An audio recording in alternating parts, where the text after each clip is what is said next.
आज दिल्ली सरकार का फाइनली बजट पेश किया गया। 9th बजट आम आदमी पार्टी का, और हमने अपने permanent finance minister Manish Sisodia ji को बहुत मिस किया। पूरी दिल्ली ने मिस किया उनको। पूरी दिल्ली को आदत पड़ गई थी उनके बजट को सुनने की। उनकी अनुपस्थिति में कैलाश गहलोत जी ने जो बजट पेश किया वो बहुत शानदार बजट है, और मैं कैलाश गहलोत जी को बहुत बहुत बधाई देना चाहता हूं। उन्होंने जिस किस्म का बजट दिल्ली के लिए पेश किया, इस बजट में सबके लिए कुछ ना कुछ है। हर तबके के लिए, गरीब अमीर, आदमी औरत, सबके लिए, हर वर्ग के लिए, हर आयु के लोगों के लिए, सबके लिए कुछ ना कुछ है। सबसे पहली बात कि दिल्ली, सभी सर्वे ये दिखाते हैं कि पूरे देश में सबसे कम महंगाई दिल्ली के अंदर है, और उसका कारण है कि दिल्ली सरकार दिल्ली के लोगों को कई सारी चीज़ें मुफ्त में मुहैया कराती है। बिजली मुफ्त है, पानी मुफ्त है, शिक्षा मुफ्त है, स्वास्थ्य मुफ्त है, महिलाओं के लिए बस का सफ़र मुफ्त है, और भी बहुत सारी चीज़ें हैं। इतनी सारी चीज़ें मुफ्त मुहैया कराने के लिए जाहिर तौर पे पैसे की ज़रूरत होती है। बाकी सरकारें कुछ भी मुहैया नहीं कराती मुफ्त, फिर भी वो सरकारें घाटे में चलती हैं। आम आदमी पार्टी की सरकार इतनी सारी चीज़ें मुफ्त मुहैया कराती है, फिर भी आम आदमी पार्टी की सरकार फ़ायदे में चलती है। आज भी घाटे का बजट प्रेजेंट नहीं किया, नफ़े का बजट ही प्रेजेंट किया है। नेट हरा ही बजट है। तो जितनी मुफ्त चीज़ें थी वो सारी जारी रखी गई हैं, जिससे एक आम आदमी को दिल्ली के अंदर महंगाई से जो राहत है वो जारी रहेगी। दूसरा, भ्रष्टाचार के खिलाफ जितने कदम पहले से उठाए जा रहे थे वो सारे जारी रहेंगे। जैसे जितनी फेसलेस सर्विसेज हैं, वो फेसलेस सर्विसेज जितनी हैं वो जारी रहेंगी, और उनको एक एक करके और अन्य डिपार्टमेंट्स में भी लागू किया जाएगा। जो door step delivery of services हैं, जिसकी वजह से दलालों से लोगों को छुटकारा मिला, वो सारी door step delivery of services भी जारी रहेंगी। पिछले वर्षों में ट्रांसपोर्ट के क्षेत्र में काफ़ी तरक्की की गई। जैसे आज बताया गया कि 2015 में जब हमारी सरकार बनी थी तो मेट्रो का केवल 193 किलोमीटर्स का नेटवर्क था, और लगभग 140 के करीब स्टेशन वो थे मेट्रो स्टेशन। ये बढ़ के 7-8 साल के अंदर 390 किलोमीटर पहुंच गया, डबल से भी ज़्यादा हो गया। और स्टेशंस 286 हो गए, मेट्रो स्टेशंस। सो जो हम लोगों ने इतने साल में पहले अचीव किया था, 17 साल में उसके पहले, वो मात्र 8 साल के अंदर अचीव किया। 2015 में दिल्ली में बसों की संख्या 5600 थी, ये बढ़ के 7389 हो गई। और पिछले साल बजट में हमने, अक्सर बजट में अनाउंसमेंट्स होते हैं, लागू नहीं किया जाता, हमने अनाउंस किया था कि दिल्ली को तिरंगों का शहर बनाएंगे। आज दिल्ली में आप कहीं चले जाइए, 500 बड़े बड़े तिरंगे लगाए गए हैं। जहाँ भी जाते हैं आप तिरंगे देखते हैं, आपके अंदर देशभक्ति की भावना जागती है। दिल्ली को वाकई तिरंगों का शहर बना दिया गया। ये बजट है साफ, सुंदर और आधुनिक दिल्ली बनाने के लिए। अभी तक शिक्षा के क्षेत्र में, स्वास्थ्य के क्षेत्र में, बिजली के क्षेत्र में पिछले बजट्स में काफ़ी इन्वेस्टमेंट्स किए गए। वो इन्वेस्टमेंट्स जारी रहेंगे, उसमें कोई कमी नहीं आने देंगे।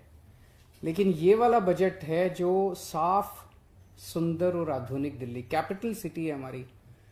लोग आए तो उनको लगना चाहिए कि एक महान देश की राजधानी में गए हैं। उसके लिए इस बार इस बजट में there is a huge infra push, बहुत बड़ा पुश दिया गया इंफ्रास्ट्रक्चर को।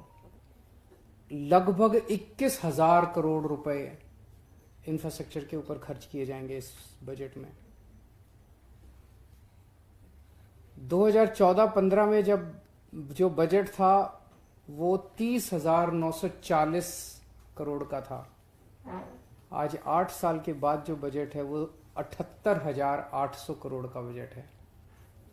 ये इसी वजह से हुआ क्योंकि दिल्ली में अब एक ईमानदार सरकार है। जो रेवेन्यू के लीकेजेस हैं उनको प्लग किए गए, जो एक्सपेंडिचर के लीकेजेस हैं उनको प्लग किया गया। देश 7% की रेट पे तरक्की कर रहा है, दिल्ली 9% के रेट पे तरक्की कर रही है। तो दिल्ली देश से ज़्यादा तेजी से तरक्की कर रही है। ये दिल्ली के लोगों को मैं बधाई देना चाहता हूँ और दिल्ली के लिए गर्व की बात है। साफ, सुंदर और आधुनिक दिल्ली, इसके लिए ये कोई एक स्लोगन नहीं दिया हम लोगों ने, इसके लिए स्पेसिफिकली 9 पॉइंट्स हैं, 9 एरियाज हैं, आइटम्स हैं जिसके ऊपर काम किया जाएगा। पहला, पीडब्ल्यूडी की 60 फुट से चौड़ी, पीडब्ल्यूडी की टोटल रोड दिल्ली के अंदर लगभग 1400 किलोमीटर है। ये सारी वो सड़कें हैं जो दिल्ली की 60 फुट से चौड़ी सड़कें हैं। तो दिल्ली की 60 फुट से चौड़ी सारी सड़कों को दिल्ली की, उनको साफ और सुंदर बनाया जाएगा। इसमें एक तो मैकेनिकल रोड स्वीपिंग डेली की जाएगी सारी सड़कों की। उसके लिए 70 मैकेनिकल रोड स्वीपर्स खरीदे जा रहे हैं। तो 70 मतलब एक असेंबली में एक मैकेनिकल रोड स्वीपर होगा या व्हाटएवर, वो जो भी डिस्ट्रीब्यूशन होगा। So daily mechanical road sweeping की जाएगी। दूसरा, डेली सड़कों की धुलाई की जाएगी, फुटपाथ की धुलाई की जाएगी, सेंट्रल वर्ज की धुलाई की जाएगी और दोनों तरफ जो भी पेड़ पत्ते होंगे उनकी धुलाई की जाएगी और रेलिंग जो भी होगी उसकी धुलाई की जाएगी। इसके लिए लगभग, इसके लिए कई सारे वो खरीदे जा रहे हैं, ये एंटी स्मॉग और वाटर स्प्रिंकलर्स।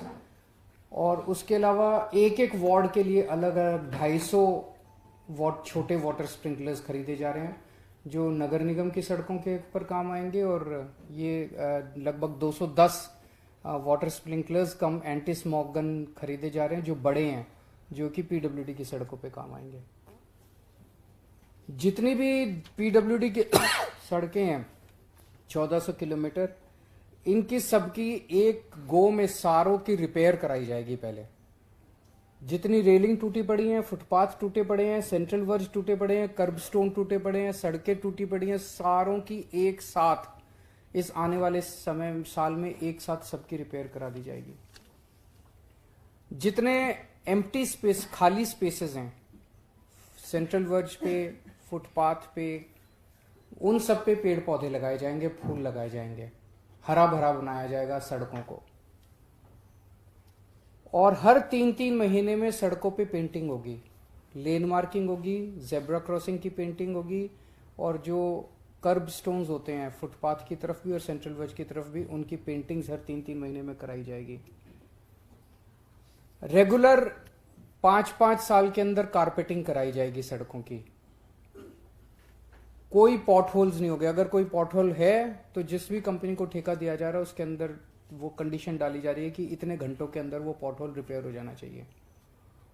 जितने इंक्रोचमेंट्स हैं वो हटाए जाएंगे। और अगर दिल्ली की सड़कों के ऊपर मिट्टी नहीं रहेगी तो हम देखते हैं कि जब ट्रक या हैवी व्हीकल या कार तेजी से सड़क पे जाती है या सुबह जब मिट्टी की, उससे पोल्यूशन बहुत होता है। मैकेनिकल रोड स्वीपिंग और धुलाई करने की वजह से पोल्यूशन, इस डस्ट पोल्यूशन जो है वो बिल्कुल खत्म हो जाएगा। तो ये सारी चीजें, नंबर पहला आइटम है साफ, सुंदर और आधुनिक दिल्ली में पहला आइटम 1400 किलोमीटर की सड़क पे ये सारे काम कराए जाएंगे, जो कि मैं समझता हूं कि बहुत एम्बिशियस और बहुत बड़ा प्रोजेक्ट है। दूसरा, 28 फ्लाईओवर हम लोगों ने बनाए हैं हमारी सरकार बनने के बाद और 26 नए फ्लाईओवर और बनाने जा रहे हैं। उनकी कुछ की डिटेल्स मंत्री जी ने अपने बजट में पेश की। उनका सारा, उनमें से कई सारे 26 जो नए हैं उनमें से कई सारे एडवांस्ड स्टेज में भी हैं, लेकिन 26 नए फ्लाईओवर बनाए जाएंगे। तीसरा, 3 अपने अलग किस्म के, यूनिक किस्म के डबल डेकर फ्लाईओवर बनाए जाएंगे। आप जो मेट्रो देखते हो ना, मेट्रो चलती है, अब उसी के नीचे एक लेवल और बनाया जाएगा। ऊपर मेट्रो चलेगी और नीचे वो चलेगी, बस ये सड़क होगी, सड़क होगी। तो ये कॉन्सेप्ट 4-5 साल पहले हम लोगों ने प्लान किया था, और इसका कारण था इससे पैसे बहुत बचेंगे, क्योंकि पिलर तो बन ही रहा है, सब कुछ बन ही रहा है, फाउंडेशन बनी रही है, तो उसके ऊपर अगर हम एक लेवल और बना दें उसका, तो थोड़ा सा उसको पिलर में थोड़ी ज़्यादा जान डालनी पड़ेगी। अदरवाइज उसी पूरे इंफ्रास्ट्रक्चर के अंदर हमें एक लेवल और मिल जाएगा, तो इससे पैसे बहुत बचेंगे हम लोगों के। तो ये 3 यूनिक डबल डेकर फ्लाईओवर्स बनाए जा रहे हैं। अगर ये सक्सेसफुल हुए तो फिर कई सारे आने वाले जितने भी मेट्रो के रूट्स होंगे हम हर एक के ऊपर ये कर सकते हैं। 1600 नई इलेक्ट्रिक बसेस इस साल खरीदी जाएंगी। हमारा टारगेट है कि 2025 तक दिल्ली की सड़कों पे टोटल 10,480 बसेस होंगी, जो कि दिल्ली के लिए सफिशिएंट है, पर्याप्त है। दिल्ली की रिक्वायरमेंट्स के लिए 10,485 बसेस बहुत हैं। 2025 तक इनमें से 80%, 8,280 बसें इलेक्ट्रिक होंगी। उनमें से 1600 बसेस इस साल खरीदी जाएंगी। ये भी एक बहुत बड़ा अचीवमेंट है। और 2025 में जो मैंने बताया कि हमारी इतनी इलेक्ट्रिक बसेस होंगी, इसके बाद Delhi will be one of the very few cities in the world जहां पे इतनी सारी इलेक्ट्रिक बसेस एक साथ दौड़ रही होंगी। 5वां आइटम है कि हमारे अगर इतनी इलेक्ट्रिक बसेस खरीदेंगे तो उनके खड़े होने के लिए अलग इंफ्रास्ट्रक्चर बनाना पड़ेगा। तो हमारे 57 एग्जिस्टिंग बस डिपोज का इलेक्ट्रिफिकेशन किया जा रहा है, ताकि जब रात को बस आके खड़ी हो तो साथ साथ उसकी चार्जिंग भी हो सके। 6वां आइटम है कि 3 मॉडर्न बस पोर्ट्स, जैसे एयरपोर्ट होता है, एयरपोर्ट की तर्ज पे उतने ही खूबसूरत, उतना ही वैसा ही इंफ्रास्ट्रक्चर और वैसे ही शानदार बस पोर्ट्स, उसी लुक एंड फील वाले आनंद विहार, सरायकाले खां और द्वारका में बनाए जाएंगे। 2 मल्टी लेवल बस डिपो बनाए जाएंगे, जो कि पूरे देश में पहली बार बन रहे हैं, जिसमें 6 फ्लोर पे बसेस पार्क की जा सकती हैं। तो ऐसे 2 मल्टी लेवल बस डिपोज बनाए जाएंगे, 2 मॉडर्न बस टर्मिनल बनाए जाएंगे और 9 नए बस डिपो बनाए जाएंगे। ये सारी चीजें मैं इतनी जल्दी जल्दी बोल रहा हूं, पर आप फील कर सकते हो कि बसेस ट्रांसपोर्ट के क्षेत्र में कितने बड़े स्तर के ऊपर इंफ्रास्ट्रक्चर का पुश हो रहा है। 7वां, 1400 नए बस क्यू शेल्टर बनाए जाएंगे। ये मॉडर्न बस क्यू शेल्टर होंगे। ये हर एक बस क्यू शेल्टर पे एक डिजिटल स्क्रीन होगा, जहां पे पैसेंजर इंफॉर्मेशन सिस्टम, कौन सी बस आ रही है, कहां पहुंची, कौन सी बस कहां पहुंची, कितनी दूर है, कितनी देर में आ जाएगी, वो सारा इंफॉर्मेशन उसके ऊपर आता रहेगा। 8वां पॉइंट है कि यमुना को साफ करने के लिए specific action plan, 6 point action plan बनाया गया है। उसमें एसटीपीज बनाए जाएंगे, नए डिसेंट्रलाइज्ड एसटीपी बनाए जाएंगे। जो मौजूदा एसटीपी हैं उनको अपग्रेड किया जाएगा, उनको ऑगमेंट किया जाएगा, जिससे कि दिल्ली की सीवेज ट्रीटमेंट की क्षमता लगभग 890 एमजीडी तक पहुंच जाएगी। 2015 में जब हमने सरकार बनाई थी तब 370 थी, 370 एमजीडी सीवेज ट्रीट होता था दिल्ली में। ये ले जाके हम 890, अगले इस साल के अंत तक 890 एमजीडी तक पहुंच जाएगी, जो कि एक ऑलमोस्ट 3 गुना हो गया। दिल्ली में ये देखने में आया कि बहुत जगह हमने सीवर का नेटवर्क तो बिछा दिया, पाइपलाइन बिछा दी, लोग सीवर के कनेक्शन नहीं लेते, बड़े महंगे हैं सीवर के कनेक्शन, जिसकी वजह से जैसे पूरा ट्रांस यमुना एरिया जो है, उसमें पूरा ट्रांस यमुना एरिया में सीवर की लाइनें पड़ चुकी हैं। तो थ्योरेटिकली ट्रांस यमुना एरिया से में कोई गंदे नाले होने ही नहीं चाहिए, क्योंकि सारा का सारा सीवर तो उसके अंदर बहना चाहिए, सीवर के नेटवर्क में। लेकिन फिर भी इतने सारे गंदे नाले हैं, क्यों? लोग सीवर के कनेक्शन नहीं लेते, अभी भी नाली में डाल देते हैं। तो अब हमने तय किया है कि हम फ्री सीवर कनेक्शन सबको देंगे, हम जबरदस्ती सबके घर तक, अंदर तक सीवर कनेक्शन डाल के आएंगे। और तो 100% सीवर कनेक्शन सबको दिए जाएंगे। 2014 में जब हमारी सरकार बनी, केवल 227 कच्ची कॉलोनियों में सीवर कनेक्शन था। इस साल के अंत तक इसको 1317 कॉलोनियों तक ले जाया जाएगा। पूरे सीवर नेटवर्क को डिसिल्टिंग की जाएगी, इंटरसेप्ट किया जाएगा। और जो 3 कूड़े के पहाड़ हैं, ये 9th आइटम है स्पेसिफिक, 3 कूड़े के पहाड़ हैं, इन 3 कूड़े के पहाड़ों को दिसंबर 2024 तक हम साफ कर लेंगे। स्पेसिफिकली नगर निगम को इस बार हम 850 करोड़ रुपए एक्स्ट्रा दे रहे हैं एज अ लोन। हेल्थ में मोहल्ला क्लिनिक्स में आप जानते हैं पूरा इलाज फ्री है, दवाइयां फ्री, टेस्ट फ्री। अभी 250 टेस्ट होते हैं वहां पे, उसको बढ़ा के 450 टेस्ट किया जा रहा है। ज्यादा से ज्यादा मेट्रो स्टेशन पे मोहल्ला क्लिनिक खोले जाएंगे। कई बार छोटी छोटी बीमारियां होती हैं, खांसी जुकाम है, थोड़ा बहुत फीवर है, लोग आते जाते अपना वहां पे मेट्रो पे रुक के अपना इलाज कराया और फिर गाड़ी पे चढ़ गए, दवाई ली, टेस्ट कराया और गाड़ी पे चढ़ गए। तो लोगों के लिए सहूलियत बहुत होगी कि सब जाना नहीं पड़ेगा अलग से। महिला मोहल्ला क्लिनिक हमने टेस्ट किया था जो बहुत सक्सेसफुल रहे। अभी तक 4 महिला क्लिनिक थे, वो बढ़ा के 100 किए जाएंगे पूरी दिल्ली में।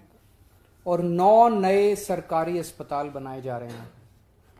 तो अभी तक पूरे दिल्ली में 14 सरकारी अस्पतालों में 14,000 बेड्स हैं, ये बढ़ा के 30,000 बेड्स दिल्ली के सरकारी अस्पतालों में। मुझे लगता है कि उसके हिसाब से इंटरनेशनल WHO के जो नॉर्म्स हैं वो हम पूरे कर पाएंगे कि पर 1000 पॉपुलेशन कितने बेड्स होने चाहिए। I think we will be at par with the international standards. पानी के क्षेत्र में आज 995 MGD पानी का प्रोडक्शन हम लोग कर रहे हैं। जब हमारी सरकार बनी थी तब शायद 870 या 880 था, 125 के करीब तो ऑलरेडी MGD पानी हमने बढ़ा लिया है। और ये जो 870 था ये कई साल से नहीं इंक्रीज हुआ था, कई साल से। हमने पिछले 8 साल में 125 MGD बढ़ा लिया है। अब 2025 तक का हमारा टारगेट है कि इसको 990 से लेके हमें 1250 MGD तक पहुंचाना है और 24 घंटे पानी के लिए इंतजाम करना है लोगों के लिए। इसके लिए जितने अब जो थोड़े बहुत एरिया रह गए हैं, 2015 में केवल 985 कॉलोनियों में, कच्ची कॉलोनियों में पानी की पाइपलाइन थी। अब हमने 1671 कॉलोनियों में पानी की पाइपलाइन पहुंचा दी है। पिछले 8 साल में 5138 किलोमीटर पानी की पाइपलाइन डाली गई है। तो अब घर घर के अंदर पानी का कनेक्शन दिया जा रहा है। ये भी हम जबरदस्ती दे रहे हैं, फ्री पानी का कनेक्शन है। बहुत लोग लेते नहीं है ऑफिशियल कनेक्शन, उनके घर के सामने पानी की पाइपलाइन डल गई, उसमें टैपिंग करके और ले लेते हैं, ऑफिशियल कनेक्शन नहीं लेते। तो अब हम जबरदस्ती सबको कनेक्शन देंगे, घर तक कनेक्शन देके आएंगे। और जैसा मैं बार बार कहता हूं, हम दिल्ली को झीलों का और लेक्स का शहर बनाएंगे। तो इस साल 20 नई बड़ी लेक्स बन के तैयार हो जाएंगे। सो मोटे मोटे तौर पे ये कुछ एक हाइलाइट्स थे। अगर आपके स्पेसिफिक कुछ प्रश्न है तो आप बताइए। शुरुआत में आपने कहा कि बहुत सारी मुफ्त की योजनाएं हैं जो जारी रहेंगी, कितना बजट उसके लिए आप खर्च करेंगे, इसके बारे में अगर आप बता। अलग से सब्सिडी का कितना बजट है? टोटल होगा सर, मैं अब आपको अलग से फिगर दे दूंगा। सब्सिडी का टोटल बजट जो है वो आपको बता देंगे। सर दो सवाल सर आपसे। एक तो ये सवाल कि अब आप जो बसों को भी मोहल्ला बस बना दिया है कि घर तक लास्ट माइल के अंदर कॉलोनीज तक जाएगी, लास्ट माइल कनेक्टिविटी रहेगी, इसको सर कैसे आप करेंगे? और दूसरा सवाल लोग बीजेपी से रिलेटेड है क्योंकि नेता विपक्ष की भी बात थी, उनको निराशाजनक लग रहा है, कह रहे हैं कि यमुना पार्क को भी कुछ नहीं। सारी दिल्ली को ही दिया यार। इसमें 1 मिनट मैं बताता हूँ यमुना पार्क को क्या क्या दिया। बिजली फ्री जारी रहेगी, यमुना पार्क की भी रहेगी। पानी फ्री जारी रहेगा, यमुना पार्क का भी रहेगा।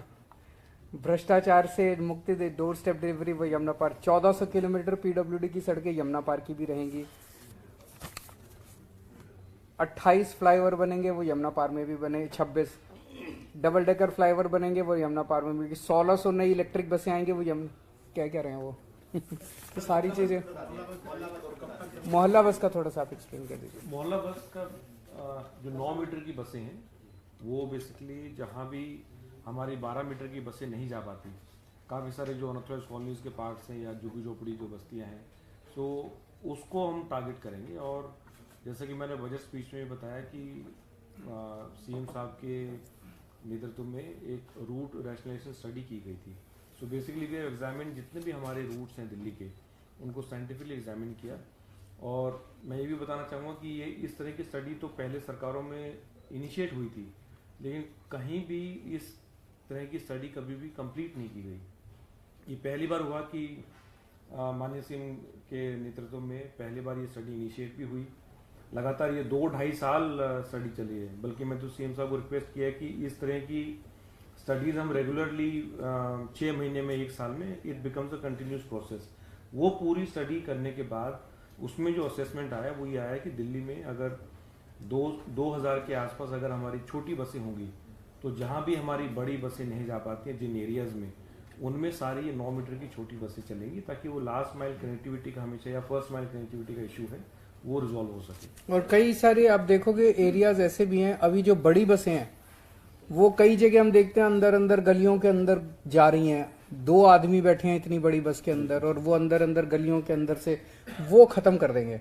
वहां पे अब छोटी बसें जाएंगी, बड़ी बसें बड़े रूट्स पे रहेंगी जहां पे, जिससे कि उनकी फ्रीक्वेंसी खूब तेजी से हम बढ़ा सकें, और ये छोटी बसें जो है ये छोटे अंदर गलियों के अंदर के लिए रहेगी। बजट में रेवेन्यू में आपने 30 यात्रा योजना का जिक्र भी किया है और भी जगह योजना शुरू हुई है, तो इसको लेकर कितना आप बजट खर्च करेंगे, कहाँ किस पे? तीर्थ यात्रा योजना, और ये कब आप लोग अभी क्या ये शुरू तीर्थ यात्रा का बजट क्या है?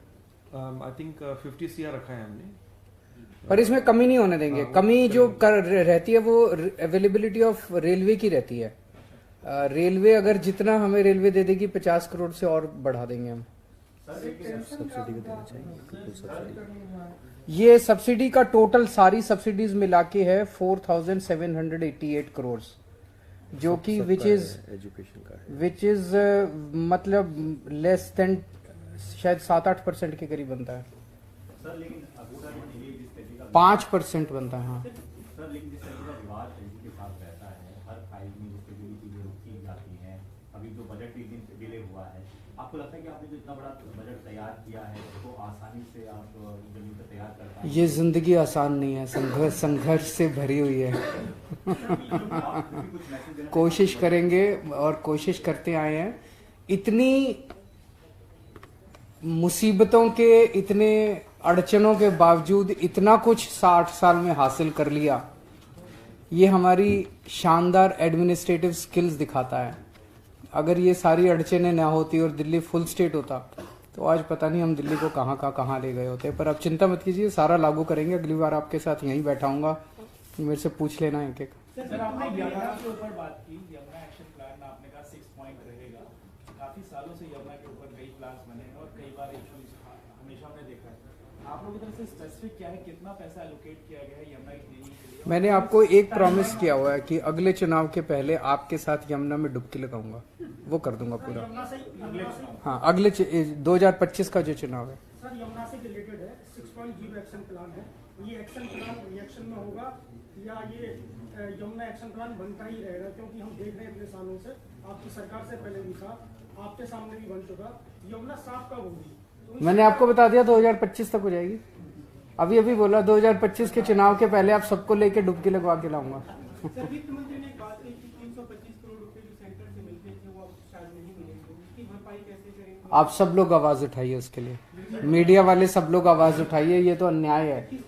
हम लोग लगभग 2 लाख करोड़ रुपए, आप सब लोगों को जो तनख्वाह मिलती है वो तनख्वाह में से टीडीएस कटता है, वो टीडीएस सेंटर में चला जाता है, दिल्ली के ऊपर खर्च नहीं होता।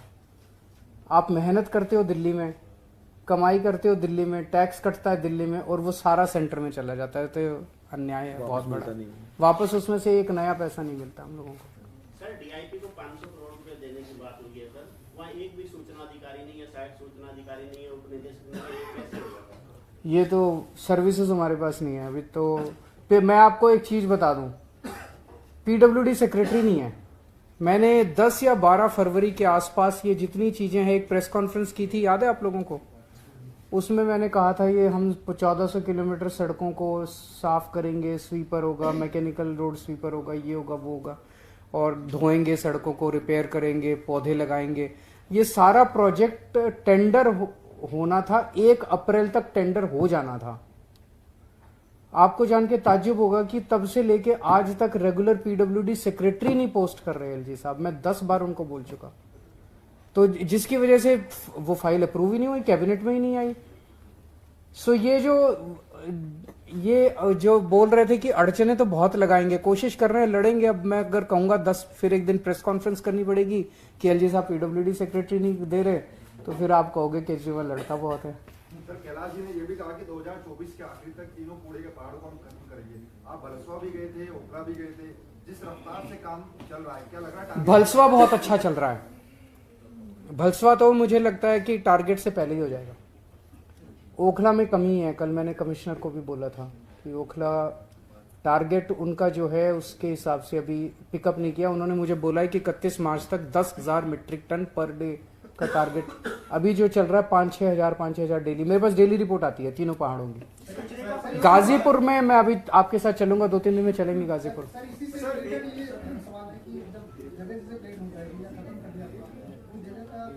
उसका है इनके एमसीडी के प्लान है, वहीं पे कूड़े के निस्तारण के लिए सीएनडी वेस्ट प्लांट बनाएंगे, बायोमाइनिंग प्लांट बनाएंगे, वो सब। 325 करोड़ जो आप कह रहे हैं केंद्र अब ये भी देना बंद कर देगा, तो कह क्या रहा है उसमें? ये देंगे ही नहीं। उनको कहने थोड़ी होता है, उनको तो करना होता है। वो बस देंगे ही नहीं। इसके ऊपर हम विचार करेंगे कि क्या कोर्ट में जाया जा सकता है, बिकॉज ये बहुत दिल्ली के साथ अन्याय है कि 2 लाख करोड़ रुपए का इनकम टैक्स लेके Delhi is like a growth, like an engine. अगर आप इंजन में पेट्रोल डालना, डीजल डालना बंद कर दोगे, दिल्ली पूरे देश के लिए कमाई करके देता है, बॉम्बे पूरे देश के लिए कमाई करके देता है। आप जो कमाई करने वाला है, जो सोने के अंडे देने वाली मुर्गी है, उसको अगर चारा ही देना बंद कर दोगे तो वो मुर्गी अंडे कैसे देगी? सो दिल्ली एक सोने के अंडे देने वाली मुर्गी है, उसको चारा ही देना बंद कर दोगे तो कैसे? दिल्ली तो पूरे देश के लिए रोजगार देता है, दिल्ली पूरे देश के लिए पैसे इकट्ठे करके देता है, वेल्थ जनरेट करता है। एजेंसियों का मुद्दा आप उठा रहे हैं, अलग अलग एजेंसियों के गलत इस्तेमाल का मुद्दा आप उठा रहे हैं, उसमें आगे क्या रणनीति आपकी रहेगी और किस तरह से ये पूरा मामला आगे लेके जाएंगे? क्योंकि पिछली बार जब मनीष सिसोदिया की गिरफ्तारी हुई, देखिए जब वो लोग जो कर रहे हैं वो ठीक नहीं कर रहे, आप सब लोग देख रहे हैं, लेकिन हमें उनसे कोई कंप्लेन नहीं है। वो जब से हम राजनीति में आए हैं तब से संघर्ष कर रहे हैं, हमने कोई गलत काम नहीं किया, कोई डरने की जरूरत नहीं है। जेल में डाल रहे हैं, डाल दें, हम तो जेल में रह के आए हैं, डंडे खा के आए हैं। तो मनीष जी को डाल दिया, सतेंद्र जी को डाल दिया, और 2-4 मंत्रियों को अभी भी धमकी देते हैं, कहते हैं केजरीवाल को भी डाल देंगे। डाल दे केजरीवाल को भी, इससे अगर संतुष्टि मिलती है, अगर इससे देश की तरक्की होती है तो केजरीवाल को भी जेल में डाल। हमें इससे कोई नहीं है, जब तक हमें काम करने का मौका जनता ने दिया है, जितना मौका दिया है वो काम करते रहेंगे। इसी पे एडिशन है, आज जुडिशियल कस्टडी में भेज दिया गया है मनीष जी को, but are you seeing it as a relief right now or you think there's it's a process ED की रिमांड खत्म हो गई थी, जेसी में जाना ही था। अब परसों शायद वो सीबीआई की बेल की एप्लीकेशन है, अगले दिन शायद ईडी की वो है। सर एक बार इस पे क्लियर कर दीजिए कि आप अपोजिशन के जो non Congress non BJP CM हैं उनके साथ कुछ G8 बनाने की कोशिश कर रहे हैं क्या, या कुछ मीटिंग आप? ये एक प्लेटफॉर्म बन रहा है। कुछ मुख्यमंत्री, लगभग 8 मुख्यमंत्री, उनके बीच में मेरी उनसे कई राउंड्स ऑफ डिस्कशंस हो चुके हैं। हम सब लोग, ये पॉलिटिकल प्लेटफॉर्म नहीं है, ये एक गवर्नेंस प्लेटफॉर्म है। इसका मोटा मोटा आज मुझे अनाउंस करना पड़ रहा है, which is I am violating the protocol between the all of us. हमें सबको 8 को एक साथ मिलकर प्रेस कॉन्फ्रेंस करनी थी। इसमें हमने ये तय किया कि हर महीने हम 8 के 8 मुख्यमंत्री एक स्टेट में जाएंगे, उन 8 में से, और उन्होंने जो अच्छे काम किए वो अच्छे काम देख के आएंगे, उन अच्छे कामों को विजिट करके आएंगे ताकि हम सीख सकें। तो idea is that we learn from each other, हम सब एक दूसरे से सीख सकें, ये आइडिया है। तो इसमें कई राउंड्स ऑफ डिस्कशंस हो चुके हैं, उनके साथ भी, उनके ऑफिसर्स के साथ भी। वो जो लेटर लीक हुआ है वो एक तरह से डेट्स को फाइनल करने के लिए था, कि मतलब सबसे बात कर रहे थे, कोई कह रहा था ये डेट, कोई कह रहा था, मुझे लगा एक बार लेटर लिख के डेट्स को फ्रीज कर देते हैं, लेकिन फिर सबसे लगा कि 18th और 19th किसी को भी सूट नहीं कर रही, क्योंकि सबके असेंबली सेशंस हैं। तो सबने कहा कि रखो तो मिड अप्रैल के बाद ही रखना। तो अभी फिलहाल it's a work in progress जो लीक हो गया है। तो जब भी कुछ भी फाइनल होगा, फाइनली कौन कौन आएंगे, कैसे होगा, वो जैसे ही होगा तो हम डेफिनेटली आप लोगों को बताएंगे। वो तो लीक लेटर में लिखा हुआ है सारा, पढ़ लो उसमें। इसका 24 से कोई फ्रंट नहीं है, कुछ नहीं है, it's a governance platform, it's not a political platform. हम एक दूसरे से सीखना चाहते हैं। अभी जैसे मैं केसीआर साहब के यहाँ गया था हैदराबाद, वहां पे उन्होंने हमें एक आई कैंप देखने के लिए बुलाया। तेलंगाना की कितनी 3 करोड़ या 4 करोड़ जनसंख्या है, वो सबका आई टेस्ट फ्री में करा रहे हैं, सबका। तो उन्होंने उसकी पूरी प्लानिंग की हुई थी। किसी को भी चश्मा चाहिए फ्री में चश्मा दे रहे हैं, किसी को आंख का ऑपरेशन करा रहा है फ्री में। तो एक तरह से 4 करोड़ या 3 करोड़ जनसंख्या की आंखें दुरुस्त करने का इतना बड़ा मैसेज, तो ये तो सीखना चाहिए। वहीं मैं अनाउंस करके आया कि मैं दिल्ली में भी करूंगा, मान साहब ने कहा मैं पंजाब में भी करूंगा। तो एक दूसरे हम सीख क्यों नहीं सकते? उन्होंने इरिगेशन का इतना शानदार काम किया हुआ है, तेलंगाना के अंदर इरिगेशन पे इतना शानदार काम हुआ है, उसको देखने के लिए स्पेशली भगवंत मान दोबारा गए अभी थोड़े दिन पहले। तो हम एक दूसरे से सीख क्यों नहीं सकते? सीखने के लिए, एक दूसरे से सीखने के लिए ये गवर्नेंस का प्लेटफॉर्म है। This is no political implication. नहीं, मैं आपको बता दूंगा, everyone said that before mid April it's not possible because everyone is busy with their respect.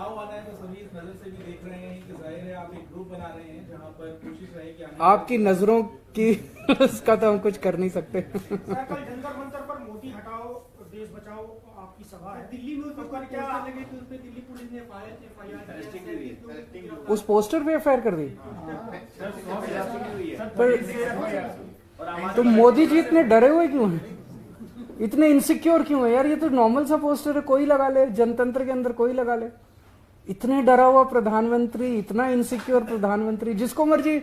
मुझे लगता है सुबह उठ के सोचते हैं कि आज बस किस किस को जेल में डालना है, इसको जेल में डाल दो, इसको जेल में डाल दो, इसको जेल में डाल दो। जिस जिसके हम टच में आए, whoever we came in touch with। Congress ruling state है कोई? नहीं, उसमें वो नहीं है। वो बताएंगे। Thank you.